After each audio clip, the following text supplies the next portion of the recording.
Confident ang veteran actor na si Johnny Estrada na alam ng kanyang anak na si Kyla Estrada ang pinapasok nito pagdating sa usapin ng pakikipagrelasyon.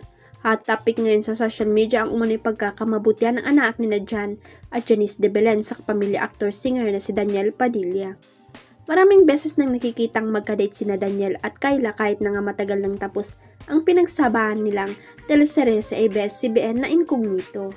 Kyla is an adult and aside from that, I just trust her judgment and her smart at wala siyang ginagawang masama.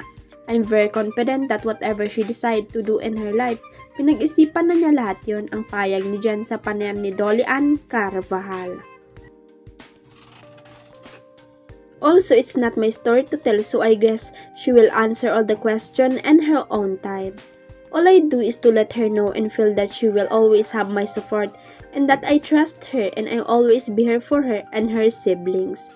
Dagdag pa niya, hanggang ngayon ay walang kumpirmasyon o denial sina Kyla at Daniel tungkol sa kanilang rumored relationship, pero maraming naniniwala na natagpuan na ni Daniel ang babaeng ipapalit niya kay Catherine Bernardo.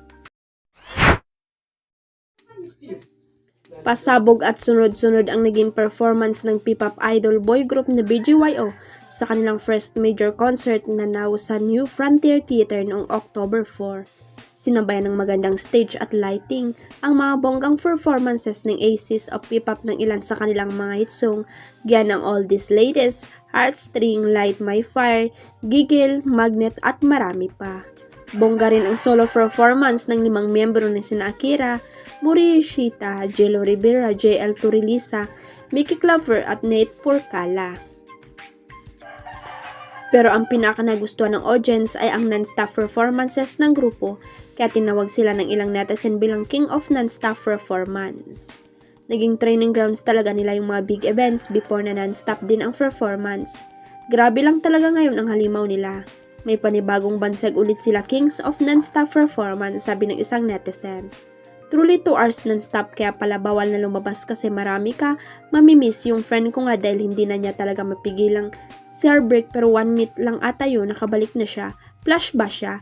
Natawa ko ang bilis niya, pagsang-ayon naman ng isa pang netizen. Samantala, spotted naman ang ilang celebrities sa concert ng BGYO, gaya ni Rufa May Quinto na nakasama ni BGYO Akira sa Your Face Sounds Familiar at Angie Salvacion na nakapareha ni BGYO Jello sa For Bad Boys and Me. Sumuporta rin ang ilang member ng Nation's Girl Group na BINI sa concert ng sibling group nila. Nagbigay nga ng suporta sina BINI, Joanna, Stacy at Colette na enjoy ang performances ng BGYO. Huwag kalimutang i-click ang subscribe button at i-ring ang notification bell para sa latest at legit chika updates.